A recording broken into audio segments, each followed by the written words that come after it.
بسم اللہ الرحمن الرحیم۔ السلام علیکم۔ آپ دیکھ رہے ہیں ڈی ڈی پی انالیٹیکا۔ آج یہ ڈیولپمنٹ ہوئی کہ پرائم منسٹر نے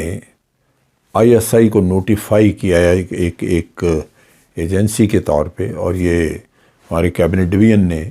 اس کے اوپر نوٹیفیکیشن ایشو کی، جس میں ان کو اختیار دیا گیا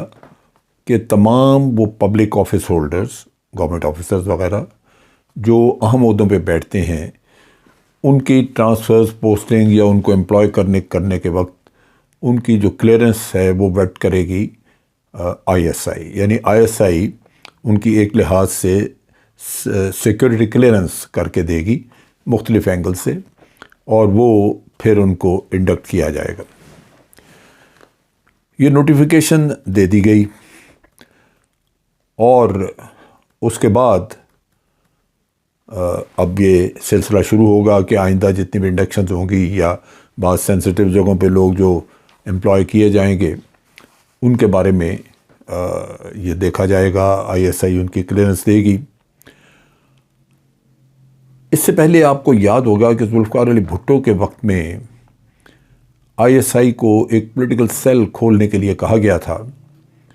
اور پھر انہوں نے پولیٹیشنز کے اوپر کام کرنا شروع کیا، یعنی ان کی انٹیلیجنس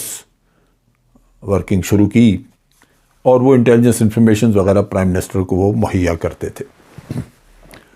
اس سے پرائم منسٹر کو ایک ہولڈ مل گیا کہ وہ اپنے سیاستدانوں کی اندرونی معاملات، ان کی سوچ، ان کی نجی محفلوں میں بات چیت، اس کے بارے میں وہ انفارمیشن حاصل کر سکے۔ ایک طرف تو پرائم منسٹر کو یہ اختیار یا یہ اس کی جو سہولت اس کو ملی، وہ عام حالات میں کسی کے پاس نہیں ہوتی۔ آپ کے پاس اپنا ادارہ انٹیلیجنس کا موجود ہے، جیسے ہم آئی بی کہتے ہیں، انٹیلیجنس بیورو، وہ سویلین ادارہ ہے، سو نیچرلی وہ اسی قسم کا کام بھی کرتے ہیں۔ لیکن آئی ایس آئی چونکہ بنیادی طور پہ ایک سیکورٹی ادارہ تھا، ایک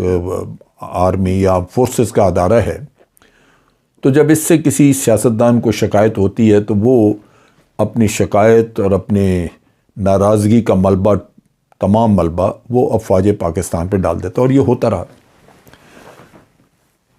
بھٹو صاحب نے وہ سیل کھولا، وہ سیل فنکشنل رہا، پھر اس کو سیل کو کسی زمانے میں بند بھی کیا،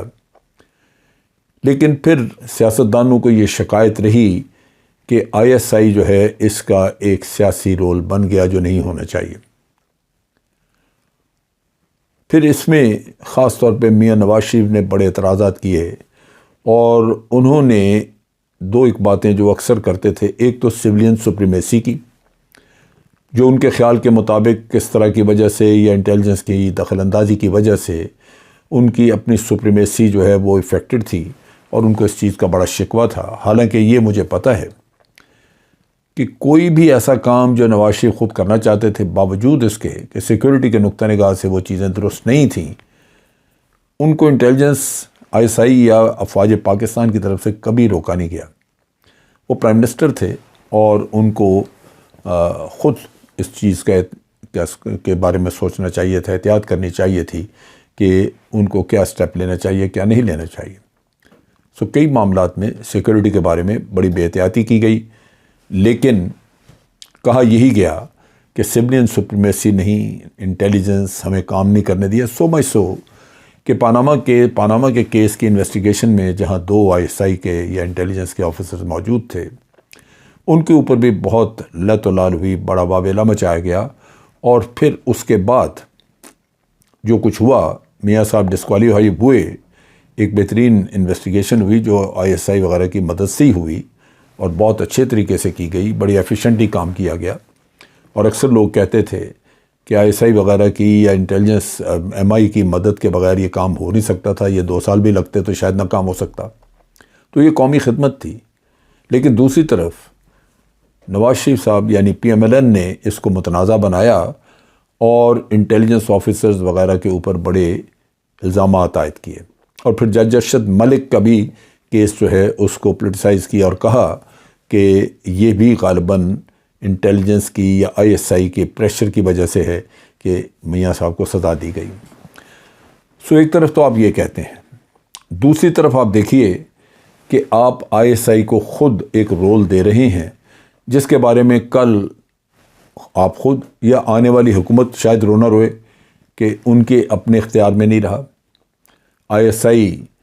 کسی کو سیکورٹی کلیئر کر دیتی ہے جس کو ہم چاہتے ہیں کہ وہ کلیئر ہو، یا وہ کلیئر ہمارے نقطہ نگاہ سے ہے، ISI اس کو کلیئر نہیں کرتی۔ سو ISI کو پھر متنازع بنایا جائے گا، ISI کے کام کو سمجھا جائے گا کہ وہ دخل اندازی کر رہے ہیں اس معاملے میں، اور دوسری طرف یہ ہے کہ عام آدمی کے ایک آفیسر جو آفیسز میں کام کرتا ہے اس کے رشتہ داری تعلقات اپوزیشن کے ساتھ بھی ہو سکتے ہیں، اس کی اپنی سیاسی سوچ بھی مختلف ہو سکتی ہے، لیکن وہ ایک ذمہ دار آدمی ہے، اور اگر منسٹر کو یا پرائم منسٹر کو ایک ایسی سہولت مل جاتی ہے جہاں اس کو انٹیلیجنس کے ذریعے یا ISI کے ذریعے یہ پتہ لگتا ہے کہ اس آدمی کی تو سوچ اپوزیشن سے ملتی ہے اور وہ اس کو جاب دینے سے انکار کر دیتا ہے یا اس کو سینسٹیو جگہ پہ امپلائی نہیں کرتا، تو آپ سوچئے کہ یہ حق تلفی ہوگی یا نہیں۔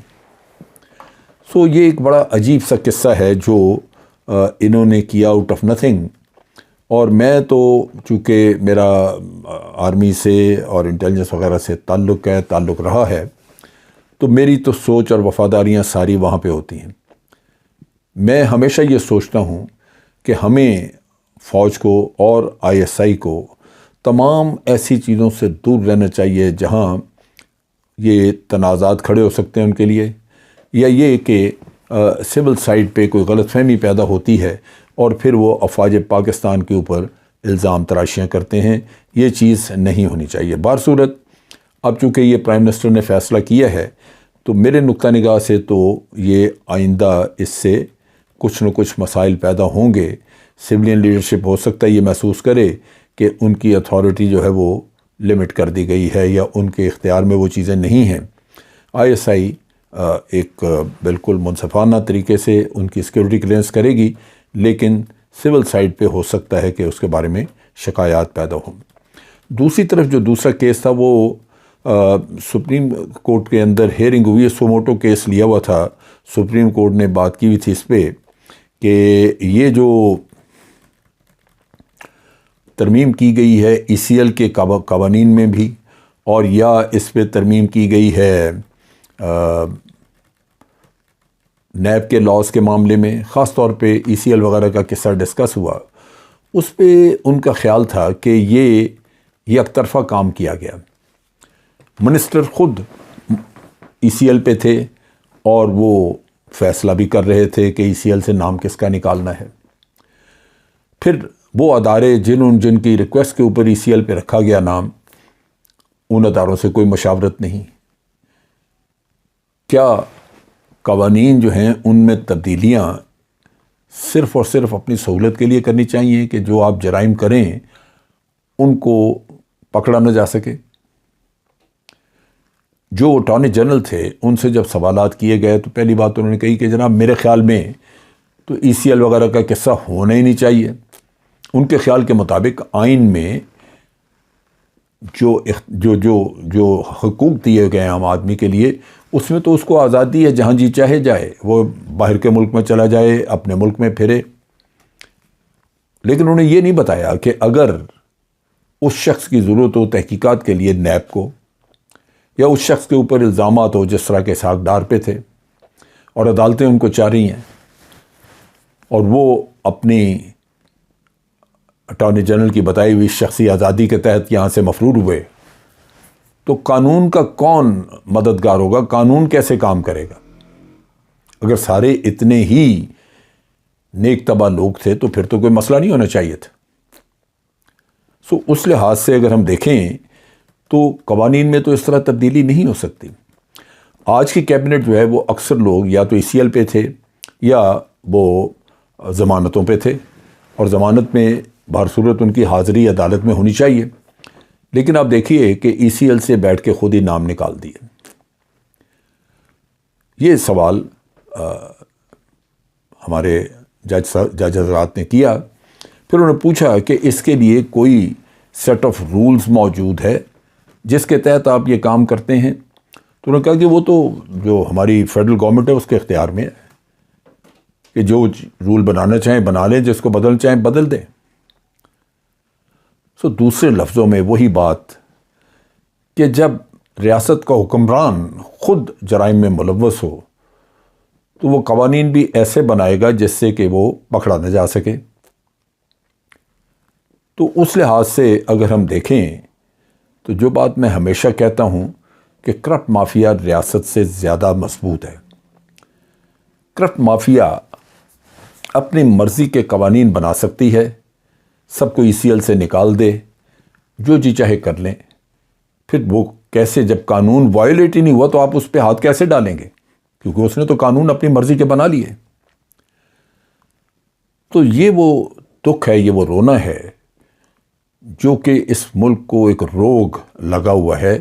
جس کی وجہ سے یہ ملک اور اس کے معاملات درست ہو نہیں رہے،